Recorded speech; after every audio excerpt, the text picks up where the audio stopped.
Better up. Rob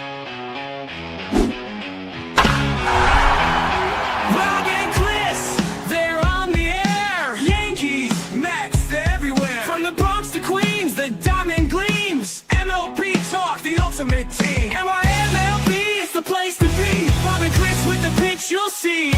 Swinging stacks and stories fly. Baseball talk that's amplified.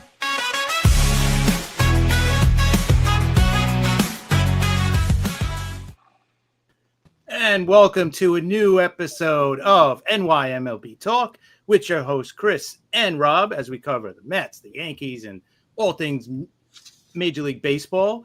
And if you're on YouTube right now, hit that sub button for us. We would love that. We'd really appreciate it.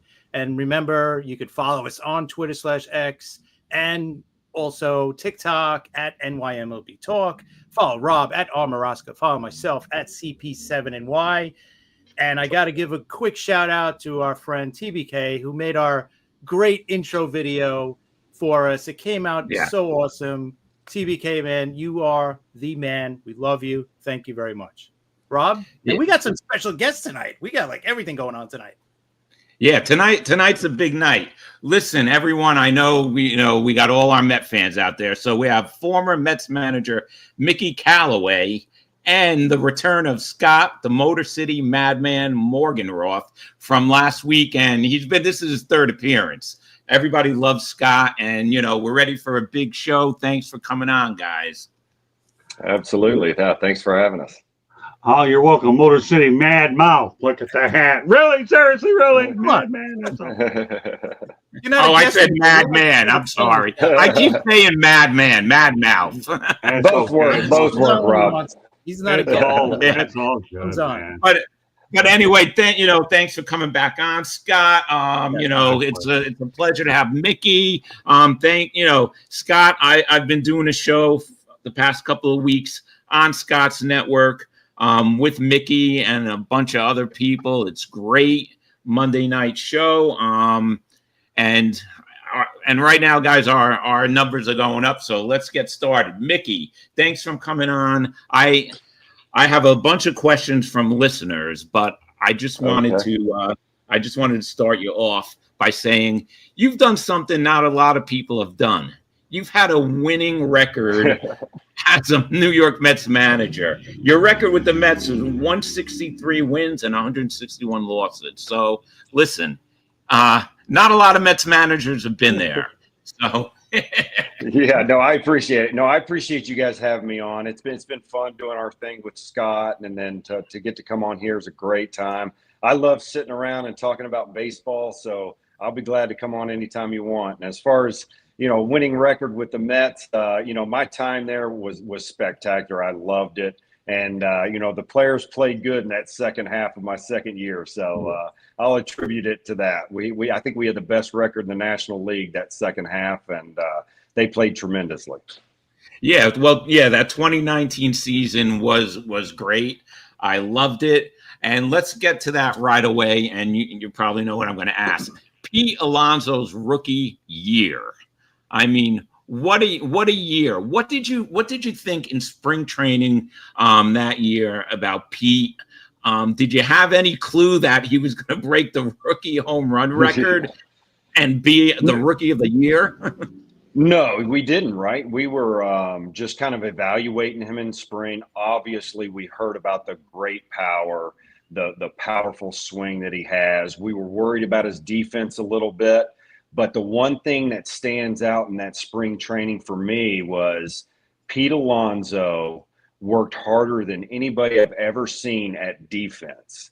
He knew that his bat was going to be able to contribute at some point, but he was out there every morning early with Gary DiSarcina, and they were working at first base, and he became a good enough defender to defend at the big league level, which – and that's not a knock on Pete's defense. To be able to defend, especially at first base in the major league level, you have to be a really good defender. So kudos to him for going out there, putting the work in. A lot of guys, it's hard to do the little things and really concentrate on those things. But Pete really did a great job in that spring training, working on his defense.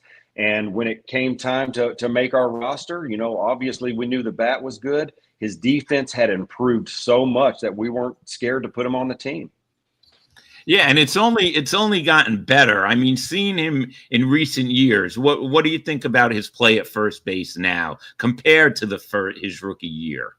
Yeah, I mean, obviously he's continued to improve because, like Pete Alonso does, he continues to work at it, right? He's not just up there trying to take as many swings as a day as possible. He's out there working hard.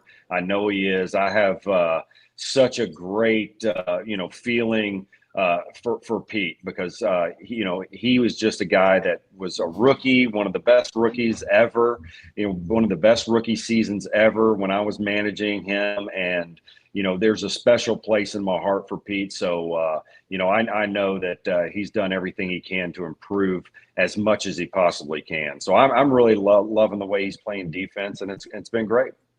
I agree with you. He's improved so much, and it's a pleasure watching him. I mean, the transformation from his rookie year to now, the way his defense is, it's really, I have to give him a lot of credit. And, Absolutely.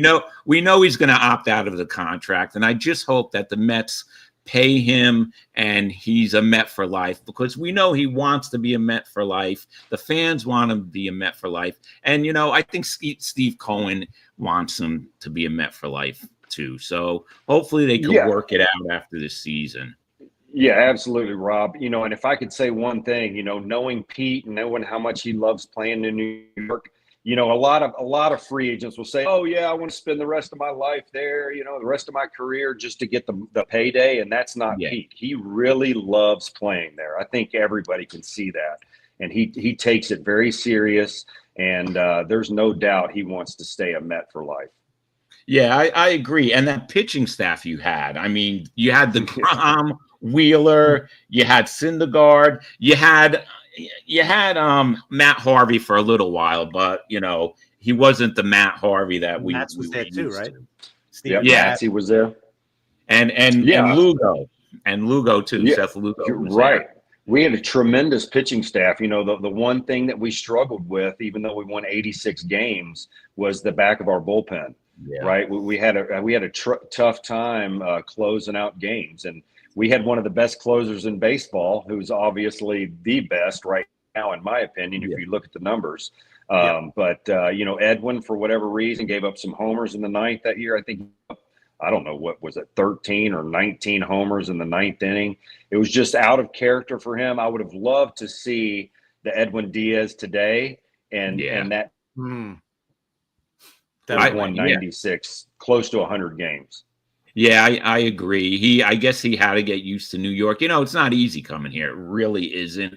But look at him now. I think, Chris, didn't you want to talk to Mickey about that, the 2016 Cleveland Indians team?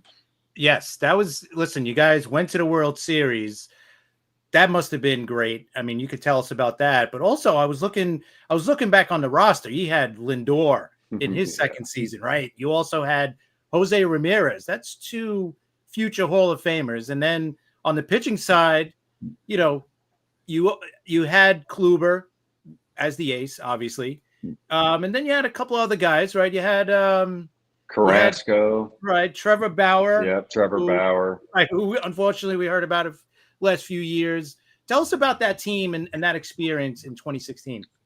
Yeah, no, that was a great team, right? We obviously did a great job in the postseason. We were really banged up pitching wise going into the postseason. Trevor Bauer had cut himself on a drone. We had Ryan Merritt, who's a little 83 mile per hour throwing lefty, pitching against Toronto, who pitched a great game to help us, get through Toronto to get to the World Series. Josh Tomlin, who I'd love to have on our show sometime, Scott. This guy is one of the most tremendous guys I've ever met in baseball. He did a fantastic job at postseason pitching. And then Kluber was obviously always solid. I think an interesting stat that sticks out for me in that postseason is Game 7 when Kluber pitched. That's the first time in his career he had never struck out at least one batter in a game. So he was running on fumes, man. But he went out there and pitched a pretty good game, kept us in it. Obviously, we were tied in that, obviously late in the game, and we made a great run at it. We were up 3-1, but our pitching was so decimated that we just couldn't win that fourth game. Mickey, did the rain delay in Game 7 have anything to do with that? Yeah. So yes, absolutely. So here's an interesting story I think everybody will find fascinating. And I'm not, I've kind of heard this through the grapevine as well. So, if it's not totally accurate, don't blame me. But so here's what happened, right? We made the comeback. We tied the game up. We're feeling great about ourselves, right? Ordalis Chapman, he's running on fumes. And then all of a sudden, here comes the rain. We have a rain delay. Well, during the rain delay, everybody goes up into the clubhouse and hangs out, while the rain's going on, and then we come back in. Well, in Game 7 of the World Series, in a tie ball game that late in the game, both locker rooms have all of the plastic up to keep everybody's personal effects from getting champagne on and stuff. So both locker rooms were like that. Well, somebody in the Cubs dugout realized that all the players are going to be coming up there, and when they went up there and ripped all of the plastic down, from what I heard, and they went up there to a normal clubhouse, where we all went up to our clubhouse and we saw all the plastic. And I really think that psychologically that we were like, oh man, this is kind of for real. You're so locked into the game at that time. You don't really think about, oh, we could be a World Series champion. You're just trying to win that Game 7. And then I think Mickey froze. Right at the story. I saw the plastic, and I think it all kind of just, played mind games with us a little bit. And you know what? It's funny. Like we never heard your side of it. The Cleveland side. The Chicago side, obviously, after they won, we heard, what was it? I think Dexter Flower had the big team meeting. I think team meeting. Yeah, I heard about that. Right, one of the two. We don't hear anything about your side, about Cleveland. Like, what was the feeling? Not just about the the plastic, but what about the players? Were they like, all right, what was the feeling going on with the team? Yeah, itself? so we had a pretty laid back team, as far as the clubhouse goes. Tito runs a really laid back clubhouse where everybody feels relaxed. So, everybody went up there, there wasn't really many places to sit. You really couldn't go through your locker because of all the plastic and stuff. And I think that guys just hung out and waited it out. Some guys were hitting in the cage and things, but we didn't really have a big pep talk or anything. We just kind of went about our business and was hoping to go back out there and win Game 7. Yeah, well, I mean, that was one of the best Game 7 in the history of baseball. I mean, it really was.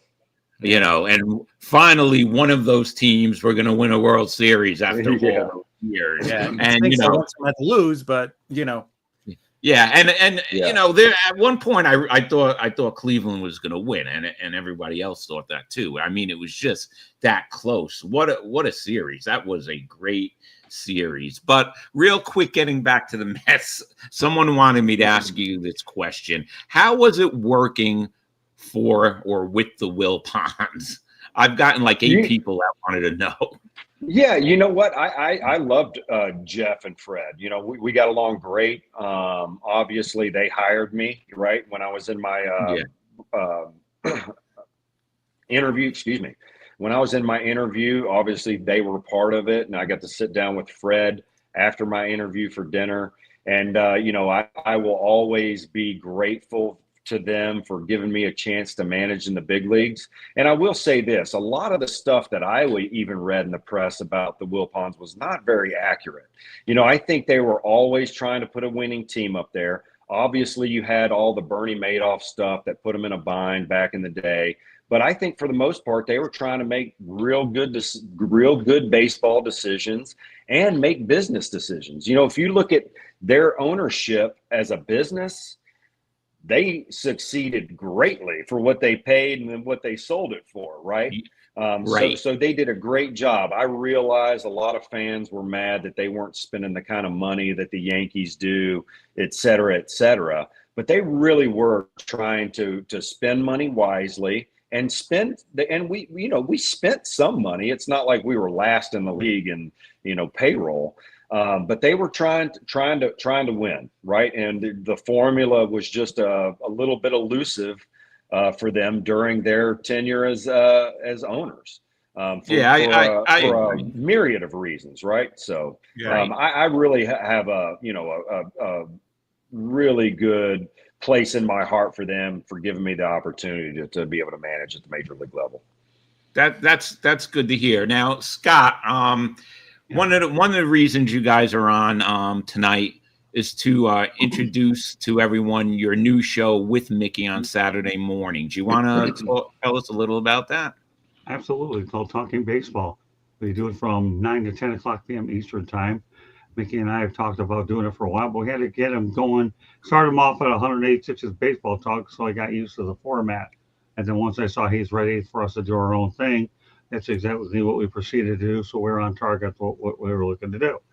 One of the things that Mickey's going to talk about are his lessons, right, Mickey? That's some of the things that you want to educate. We are going to bring guests on there as well. Tomorrow we'll have Jim Riggleman. Eric Katz will be on there a lot with us as our third team member when he's available. Mickey will have guests. I'll have guests. And I'm going to, of course, have 3, 4, or 5 interesting topics. And Mickey also wants to talk about pitching. So how can you not give an opportunity to a guy who wants to talk about arguably the most important position on the diamond, the man who has a ball 100% of the time? So that's what we're going to do. It'll be a little different format than the Monday show because it'll be a lot more wide open. On the Monday show, we can go 12, 15 topics deep. For something like this, I see maybe 5 to 7 at the very most. And if we get a guest on there, you're only looking at about a 60-minute show. If that, we're not looking to have a marathon with it. But it'll be a very intro perspective about doing things baseball, the finer points. And it'll be interesting to see when he talks about his lesson of the week. What else are you going to bring to it, Mickey?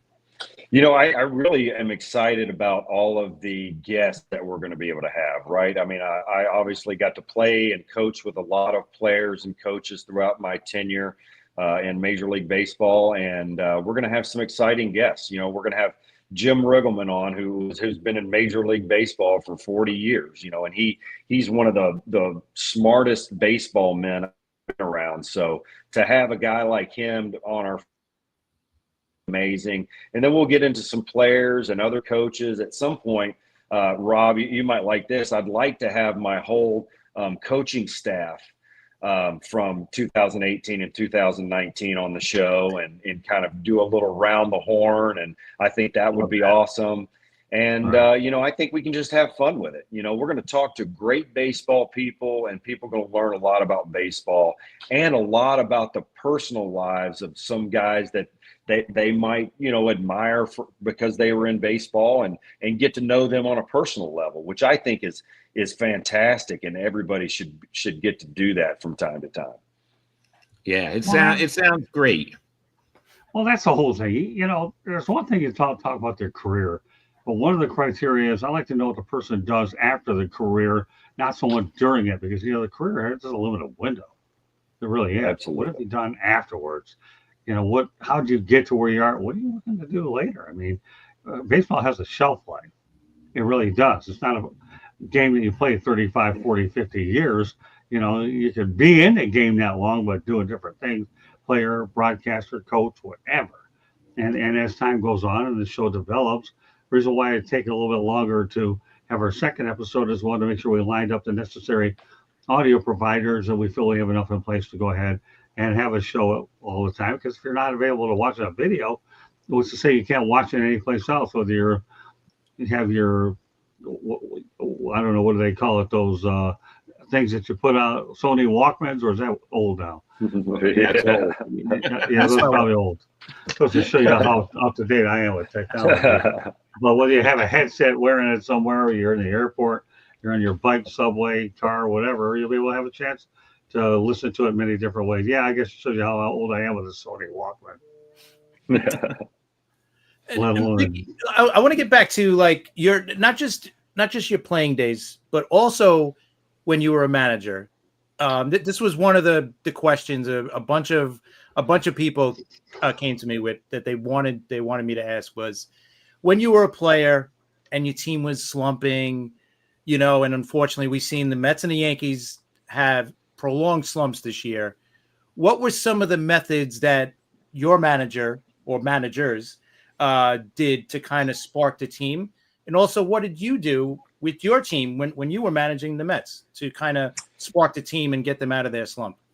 Yeah, so I was obviously around some great managers when I got to play, right? I played for Mike Scioscia, I played for Buck Showalter, and I think that the thing that stands out about those two guys the most, especially when things weren't going quite the way you wanted them to, is they knew the game. They understood that Major League Baseball season is about streaks, right? There's winning streaks, there's losing streaks, and you can't get too high or too low during any of these streaks. So those guys were real even-keeled managers, and they just kind of let the guys go out there and play. When things weren't going good, they didn't, cause a ruckus or get, the main thing you want to do as a manager or a leader in any position is to not, show the people that you're, kind of managing that you're panicking, right? And, even if you kind of are on the inside at times, you have to kind of fake, being in a good mood sometimes because, hey, look, I was pissed when we were losing games, right? I'm just like any other fan. I'm just as pissed as the fans are, but you can't really show it, so you got to protect your players in the media. You got to protect them in the way you react in the dugout specifically.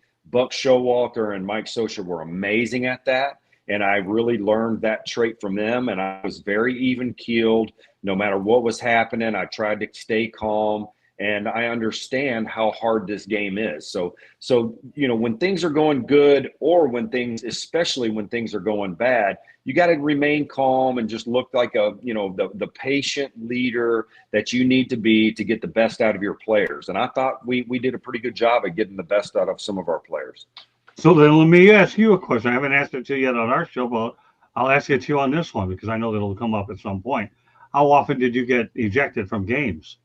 Yeah, I got ejected quite often. So you're telling me you got to keep your composure. You get thrown out, really? So that part, Scott, for me, anytime I ever got thrown out of a game, it was never because I was frustrated really with the umpire. It was me protecting a player, right? Okay. It was because I didn't want Jacob deGrom to get tossed because they were, the strike zone. I'm just messing with you. Come on, man. No, but, I just wanted to explain to everybody, when managers get thrown out, most of the time, I think we talked about this on the podcast the other night. Billy Martin or somebody like that. Yeah, they're doing it to protect players. Yeah, but these guys are hearing it for the first time. That's why I'm bringing it up. Do you remember how many times you got thrown out, Mickey?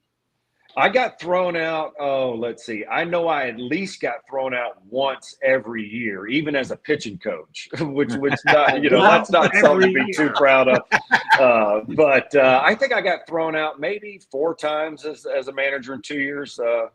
I see 6 on Baseball Reference. It says 6 times with the. Oh, was it 6? Oh, yeah. Geez. Okay. I don't know how many times with Cleveland, but I know 6. Yeah. So.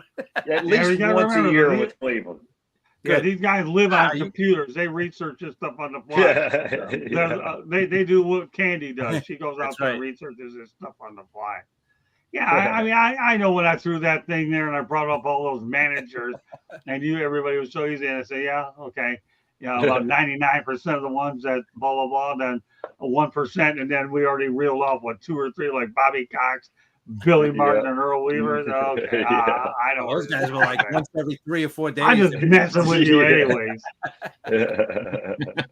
Yeah, and just a quick update. Yes, the Mets did win tonight, 19-9 against the Marlins, and Jonah Tong had a pretty good first game in the major league. So far, the 2 rookies the Mets have brought up McLean and Tong have done, pretty well. So, the future looks pretty good for Mets pitching. Yeah, that's awesome. Got the same record as Eddie's Yankees, 1-0. Yeah. Okay. We're gonna go to Scott. Chris, why don't you put up that picture, that photo of Scott interviewing Mattingly last weekend? Oh yeah, that we have. Let me get. Hold on. Yeah. Well, you're getting that up. So all right. So Scott, you've known Mattingly for a long time, right? Yeah. And there it is. And one of the reasons, besides you were interviewing him, one of the reasons I had Chris put that picture up is because, Chris, how crazy does that drive you to see Mattingly wearing a Toronto Blue Jays uniform? It does. It crushes me. But you know what? I also love Don Mattingly. Like, I love him like so much. Like, all Yankee fans love Don Mattingly, right? We just want to see him succeed. I know it's with Toronto. And you know what? I obviously want the Yankees to get to the World Series, but if we don't, my second team, I hate to say it because it actually makes me sick saying it, but I'd probably want to see Toronto in the World Series, because of Don Mattingly. He deserves to get a World Series ring. He's one of those great players. You love to watch him play. 95, the playoff series with the Mariners, it'll go down. We did lose it, but it was still a great series because Mattingly had his chance in the postseason and had an amazing postseason in those 5 games. So, but yeah, I told him that as such too, that after we were done with the interview, I gave him I hope you win this thing, or I think I mentioned it at the end of the interview. But of course, you got to see him win a World Series. The poor guy came during a time with the Yankees where, they went to the World Series prior to him getting there, and then they won it after he got there. Everything he had in between was Sloppy Joe. Sloppy Joe. Mickey, one of the viewers has a question for you. Joe Dell. He wants to know, as a pitcher, who did you look up to growing up? What player did you look up? Yeah, so as a young pitcher, it was Nolan Ryan, no doubt about it, right? I wanted to throw hard, I wanted to strike everybody out, and then he was kind of my hero growing up. And then after I blew out my arm and I couldn't throw hard anymore, it became Greg Maddux. So I switched over. I was like, okay, now that I throw 88 and not 95 anymore, I'm going to start kind of worshiping Maddux and try to pitch like him. So those are my two. For sure. Those are good choices. Yeah. I like them. You can't. Now that you mentioned Nolan Ryan, I got plenty of tidbits we're going to start mentioning on future shows. Don't worry, now that you brought it up. I've been screenshotting them one right after another. Awesome. That's awesome. So we have a couple of questions from that viewers sent in to me during the week, and they're not necessarily baseball questions. They're just about your time in New York. Someone wanted to know if you ever took the subway to Citi Field. Oh yeah, I took the subway quite a bit. I really enjoyed being on the subway. So yeah, there was definitely times where I took the subway just because I wanted to. I loved all of New York, right? I loved experiencing all of the things about New York. So I did all the tourist things during my managerial time there, for sure.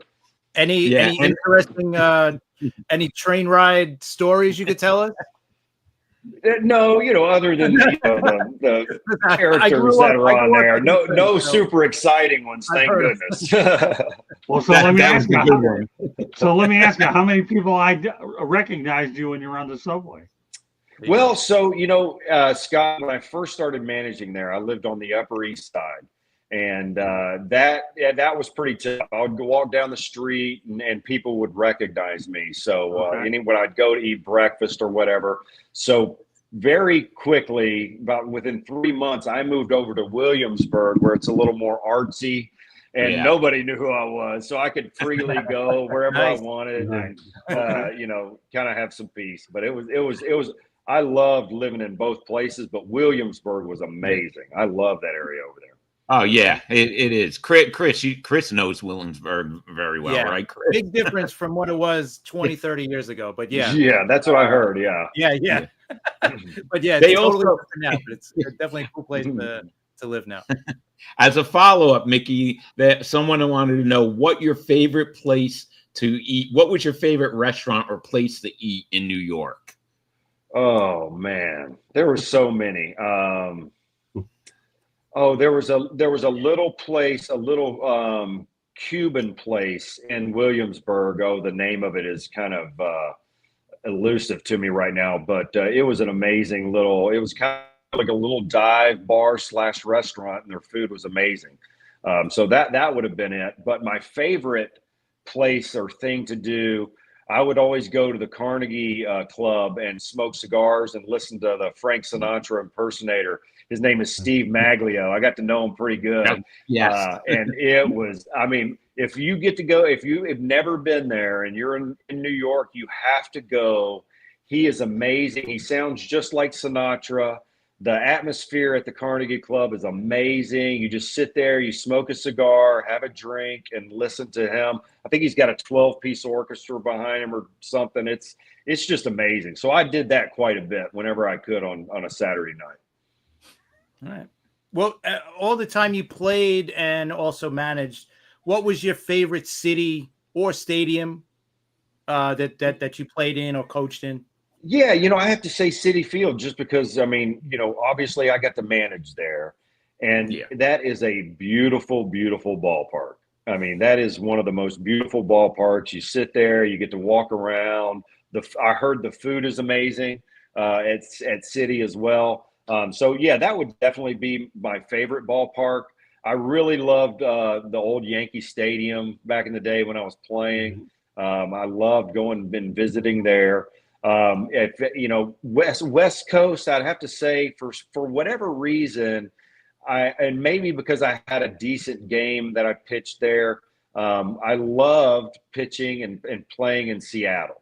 I loved their ballpark. It just something about it to me. I can't quite put a finger on it, but I just really loved playing there back in the day. One of the viewers wants to know what your go-to cigar is, Mickey. So I like the coffee flavored cigars myself. I'm a huge coffee drinker. So I'll do the more of the flavored cigars. So any of the coffee, the Java is what I smoke is the Javas, but those are really good. So they got a nice little mocha flavor to them, and they're really good. That's great. Now I have a question about DeGrom. Since you were a pitcher and a pitching coach and then manager, how was it having DeGrom as your number one pitcher as manager of the Mets? Oh man, it was amazing. You just kind of sit over there in amazement and watch him go to work, right? I was lucky enough to be Corey Kluber's pitching coach for his 2 Cy Youngs, and then to get to manage DeGrom and see him win 2 Cy Youngs was just amazing. Now they do it in 2 different ways. So I loved Corey relied on movement, not necessarily overpowering guys. He could run it up there, 94, 95 when he wanted to, but to watch DeGrom pitch, where it was just so dominating, you just kind of sit in awe. And you're like, man, how does this guy throw this ball so effortlessly, throw any pitch in any count? You got a guy that can throw 100 and he's throwing 3-2 sliders to people. It's just amazing. I don't know how anybody ever hit him. Right. I mean, and having said that, it was also stressful, right? He's going for a Cy Young both years. You don't want to mess that up. I remember, I think it was Philly. We were playing Philly. He threw 44 pitches in the first inning and didn't give up a run. Oof. And then I had to, as a manager, I had to take him out of the game. I'm like, oh my gosh, I got to make this decision. I'm going to cost him his Cy Young award, because he only went 1 inning in this one game. He didn't give up a run. I'm going to look like an idiot. But I had to take care of his arm and make sure he stayed healthy. We yanked him out of the game. And thank goodness he's so good that didn't bother his Cy Young stretch, and he still won the Cy Young. But it was stressful, right? You wanted to give him the ball and let him win or lose the game. And the other part that was stressful, we never scored runs for him. That was also a stressful thing to sit there and watch. The Corey Kluber was kind of the same way. I think that happens a lot with aces on clubs.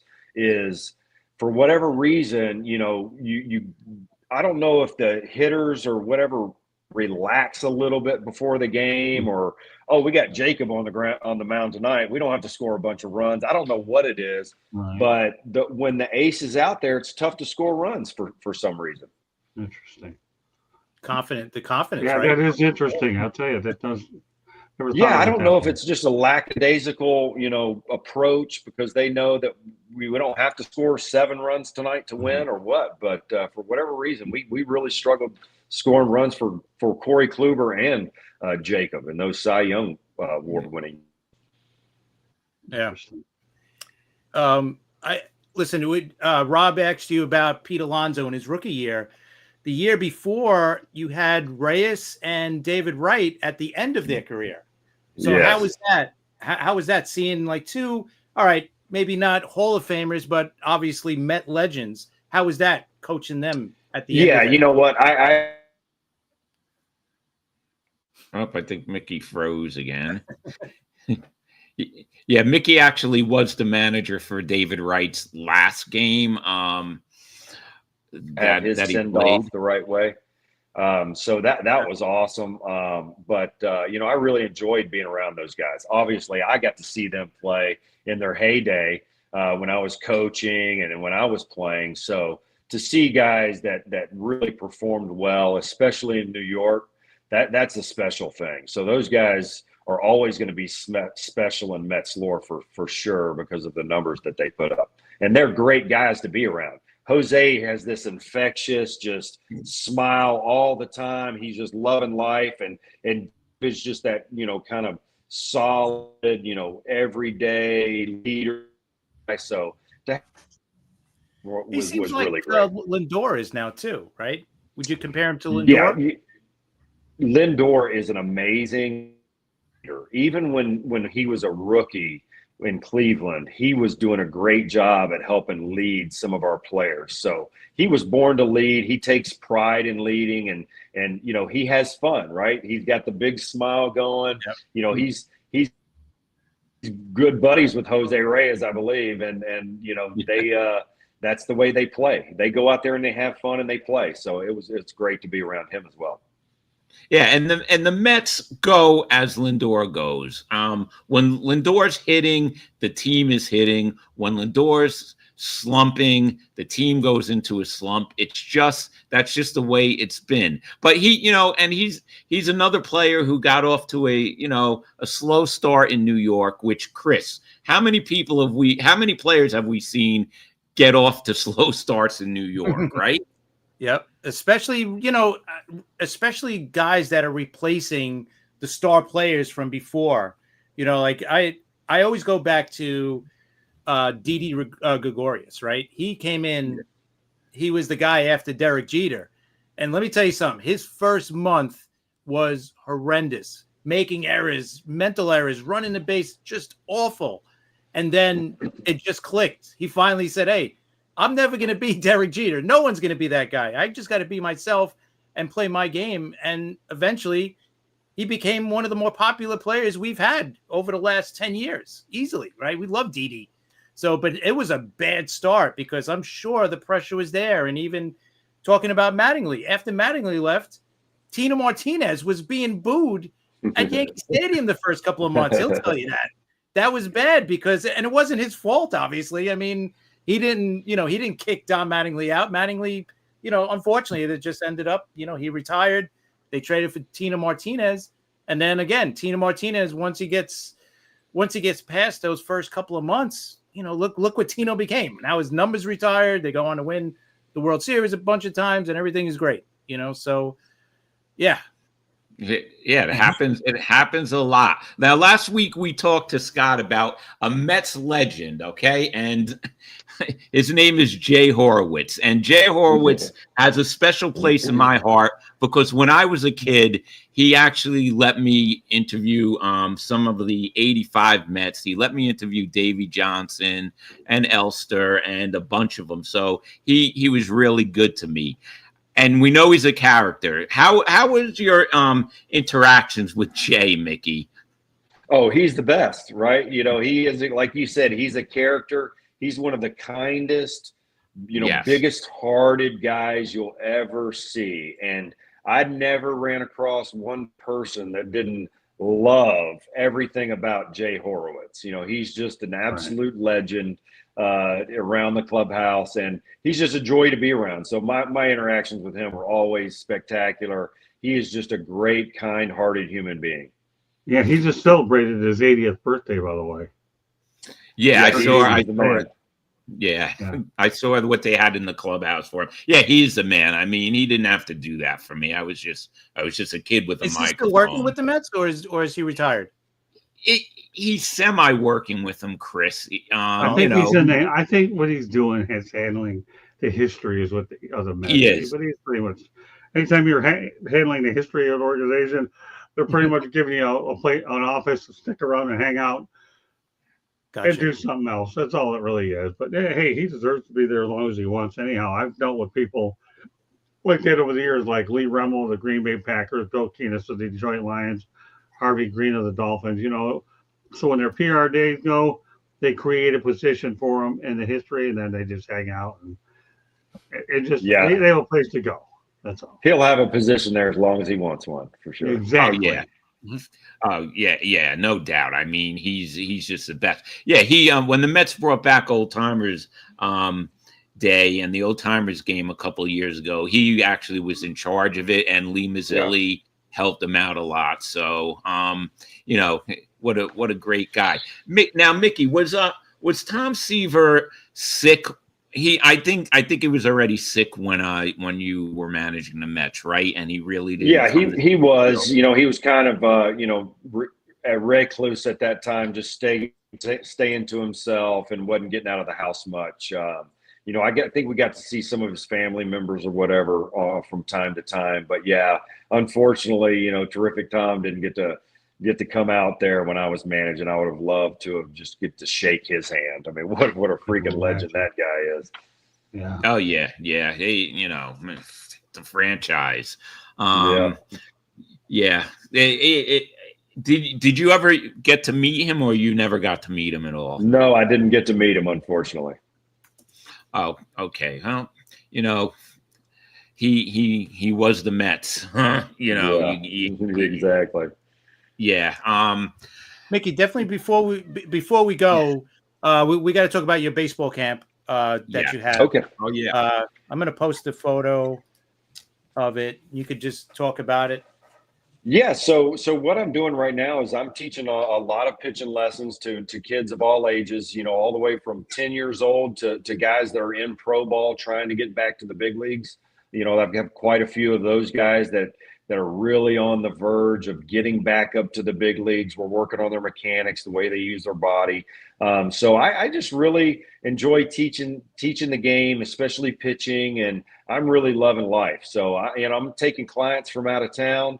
Anybody wants to fly in and do some lessons or whatever, I'm available. You can find me on Facebook. Is probably the easiest place to find me. Just friend me or whatever, and then send me a message, and we can set something up. But eventually I'm going to build a facility, and I'd like to host, guys for like a week and do camps for like six players at a time, and make it super exclusive and hit every aspect of pitching we possibly can, from the mental side of the game to mechanics to preparation to focus, all of the things that nutrition, all the things you need to do to succeed at the major league level or get a college scholarship, because there's big money in college now, guys. It's, Oh, I think Mickey cut out again. All right. While we're waiting, I'll get to Scott. Scott, so tomorrow 9 a.m. right? Riggleman's going to be your guest. How long is that show? What are you shooting for with that show? Well, we figure about 60 minutes max. But our targets are between 45 and 60 minutes, depending on the gas, too. Okay, is Mickey, are you back? I don't know. I see him moving around. Mick, you're back at the bat? Oh, He's no, back. He's back. Yeah. I can't hear him, Chris. So No, I don't know. But Can anyway, you guys hear me? Yeah, there you go. Oh, okay. I was talking. Sorry, I was talking. That's okay. Y'all must have broken up. Okay. That's okay. Yeah. So all right. So we're gonna, we'll put those the things up for your camp. The next couple of shows we'll keep plugging Okay. it. Yeah, Definitely appreciate for that. you. All right. I want to go back quick to the Mets. We got about 10 more minutes. So the club, the other day I heard you talking, I guess, I don't know if we were backstage or we were on the show. You're talking about the food in the Mets clubhouse. People are like interested in stuff like that. Hi, Jonathan. Mickey Callaway's on with us. Jonathan's a big listener. Okay, people like to hear about this stuff. How was the clubhouse spread in the Mets clubhouse? Yeah, so our spread with the Mets was amazing, right? We had some Italian ladies in the kitchen just cooking away the best meals you could possibly ever put in your mouth, really. And then I'm coming from Cleveland, where everything was about nutrition, only health food, stuff for energy and focus and things like that. And then I come over to the Mets and we're eating like these huge buffets of Italian food. And, I tried to intervene to a degree to try to, make sure that we're getting the right food to fuel us for that 162 game season. I didn't have much success because the food was so good that nobody wanted our ladies to be out of the kitchen, cooking bison burgers instead of great lasagna or something. So, which is totally understandable. But the food in the Mets clubhouse was amazing. Yeah, the Mets clubhouse. I've been in. I guess maybe 2 or 3 times, and the clubhouse is beautiful. I mean, everything's top notch. Your equipment is top notch. I remember when Citi Field opened up and I got a tour of it. It's just amazing. Is it one of the better clubhouses that you've been in? It really is, right? There's some great clubhouses. I have to give it, and say this, Chris, but the Yankees clubhouse is the best. It just is. I mean, they take the food to a whole nother level. Like, they're trying to make sure that you can't run to first when they feed you over there. Right. They're doing it as a tactical strategy advantage. behind this. Oh yeah, man. They're a soft serve ice cream. You're trying to get guys out of the clubhouse. Don't eat that crap. Let's go. That's smart. But yeah, the Mets clubhouse is fantastic. Here's a funny story, Rob. When I was managing, Howie Rose and Gary Cohen had never been in the clubhouse before. Really? That's right. So wow. Check this out.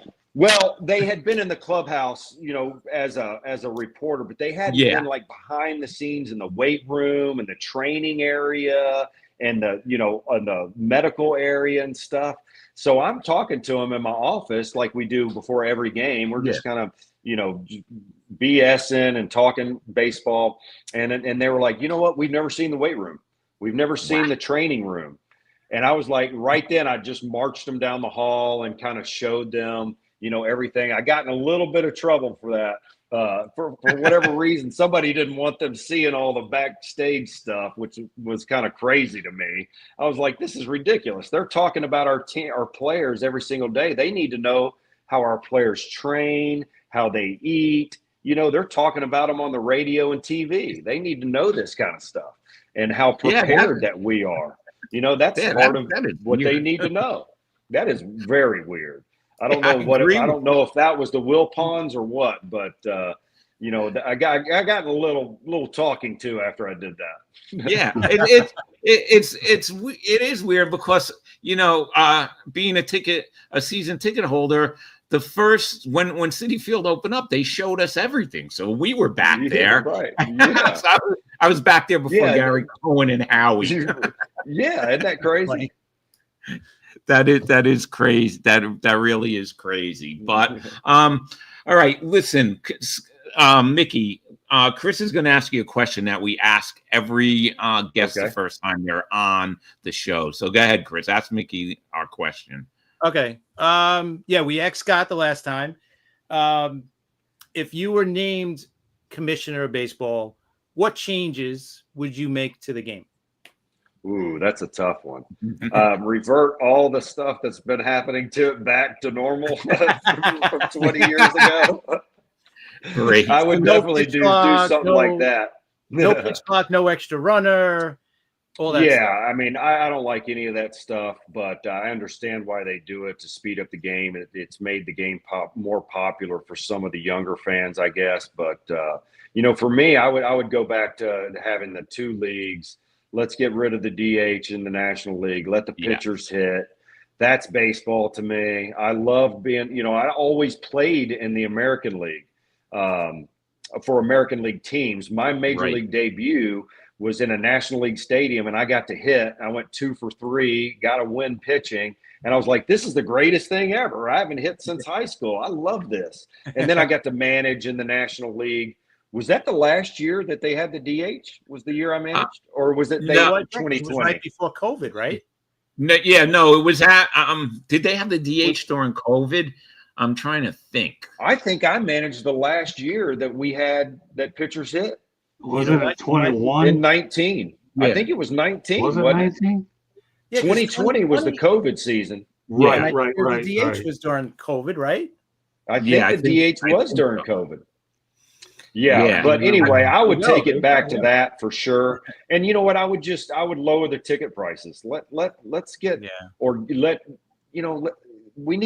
we need to make it more affordable for the fans. The ticket prices are ridiculous. Yeah, I mean, I remember, there was a time when us as players and coaches, we could leave free tickets to people. They even made us start paying for them. And they were too expensive for me. I'm like, I'm not leaving you tickets. That shit's way too expensive. This is ridiculous. And I got a discount, I think. Right, I'm sure. So it's crazy. The ticket prices are out of control. That is crazy. But before I forget, Chris, let me just show the new shirt. All right, we got the new shirt going here. I know people are going to ask about it after they see that. So I just got it. So it looks pretty good. And I just want to say, we still do. We have a lot of people out there tonight, a really, really huge show. And, they came on to see Mickey, and this is great for me because I loved when Mickey managed the Mets. I've said that before. I really wish that he had the 2020 season because, listen, the second, like he said, the second part of that 2019 season, the Mets were great. And if Diaz was the Diaz from Seattle and today, that team, you guys would have went further. So, absolutely. I think we were 3 games out of the playoffs as is. And if he, I think he blew 19 saves or something that year. So if he'd have been just even, half of what he is right now, just a rough season for him. It was. But make also, sure. Before we go, I think Scott, we could talk about Scott's book real quick too. Let me put it up. Scott, give us a little about your book that you have out. Let me put it up for you. Lessons from the Microphone is a book that I wrote. I've been in the business for over 46 years, and I talk about how media used to be versus how it is now. It's been a really big change. Back in the day, I was brought up with the FCC, Federal Communications Commission. Now it's changed to what its current format is, really wide open. And, it just talks about I talk about my background in the industry, some of my best interviews in there, and my media distribution partners. But the thing I tell people is if you don't know anything about the media at all, this is a good way to really learn about how it used to be.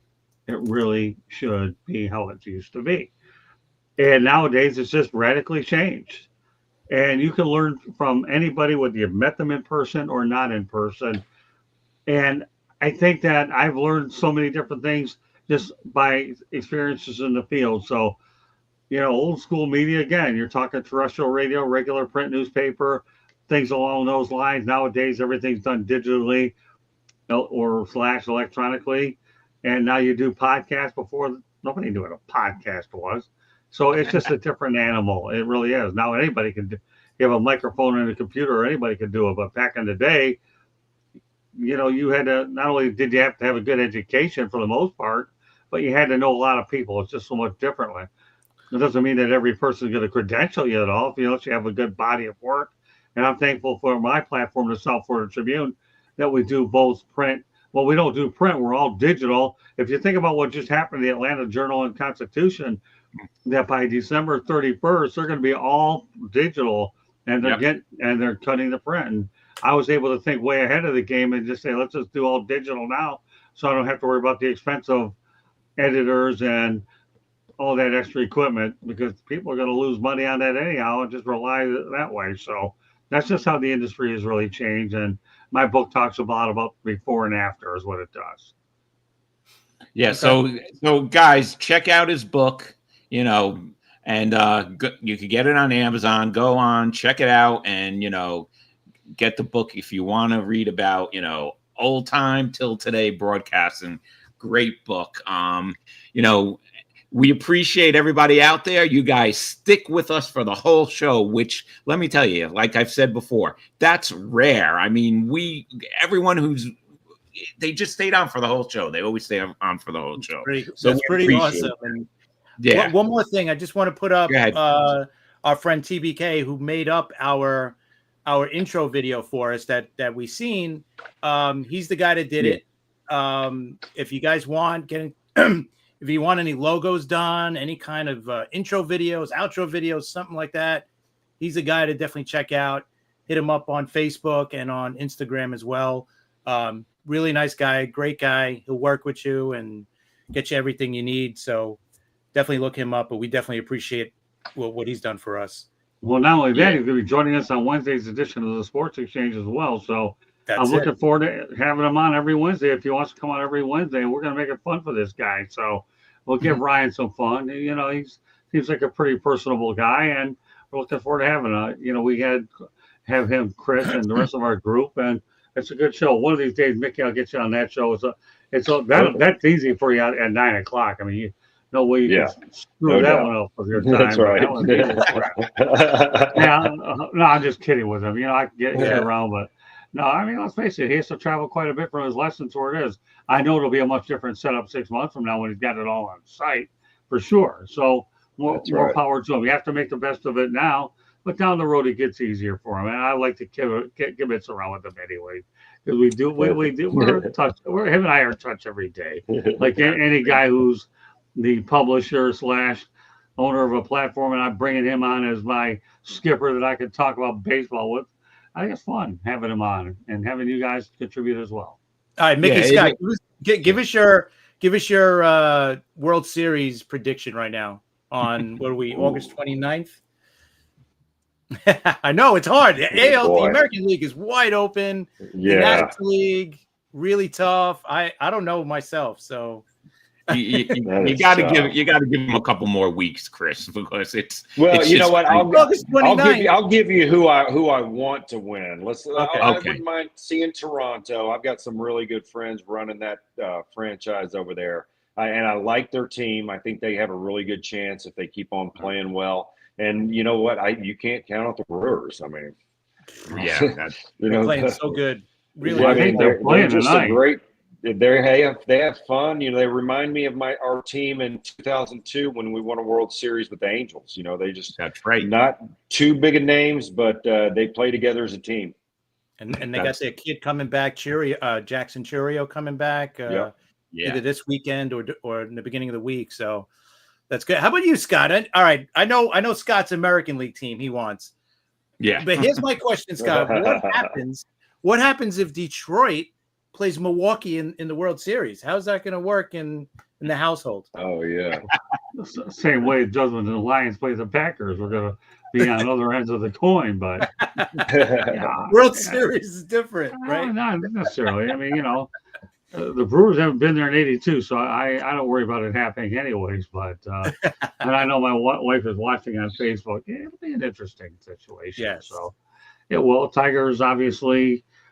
I think the American League's wide open. I kind of like the idea that Toronto could get there all the way.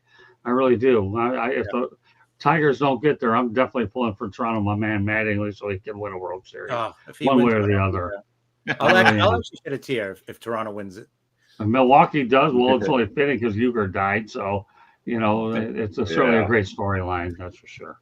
Yeah, definitely. So, all right. So listen, everyone, tomorrow's show, 9 a.m., check out Mickey and Scott. Check us out on Monday nights, but not this Monday night. 108 Stitches every Monday night. Now it's going to be at 8:45, right? Correct. 8:45 p.m. Eastern time. We'll do it on Monday night. So a week from Monday. And by the way, Candy Apple says Packers and the Brewers. There you go. Yeah. There you go. Not that that's hardly a surprise. Yeah, so Wednesday, Chris will be on the Sports Exchange with TBK on Scott's. Right. We got a lot of stuff going on.